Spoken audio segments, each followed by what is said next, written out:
Pag suot mo to, ma'am, pwede mag times 5 yung lakas mo. Yun. Ngayon, tawag namin dito is strength test. Iti-test muna natin siya na hindi pa suot yung eyewear. Yan, kusog na ng konti, ma'am. Yan. Then, naka 45 degrees ka. Yung stand. Then, yung kamay mo, ma'am, naka-lock, nakaganto. Ganyan. Okay.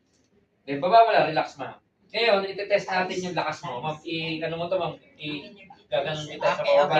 Okay. So, kasi awkward to, ma'am. Pag ginanong ko yun, gaganon siya kahit malaki pa yung katawan mo. Balance. Okay. Eh, ma'am, labanan mo, tingnan ko hanggang sa lakas mo. Ay, Okay. na na. Buti pa, ma'am, tingnan natin. Huwag ka nakaganon, ma'am. Ano, It should be relax. okay. Ibubuhal ka niya, labanan mo lang. Wala, di ba? Wala. Totoo ba? Bigat si ma'am. Suot mo, ma'am. 65 kilos. Ah. Kung hindi nanotech, hindi ganun kabilis na.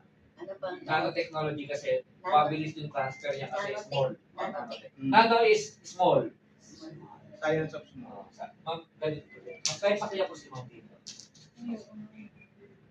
Oo nga. Sobrang balance niya, no? Kahit pa ganun pa yan, ma'am. Kahit pa Oh, ganun patagilid, pa patagilid. patagilid. Kahit hilahin ko si ma'am pababa. Kaya niya, kung bitbitin. Nakakalakas. Yes, ma'am. Kaya nga sabi ko, walang hingal, walang pagod. Tapos yung strength mo. Yeah.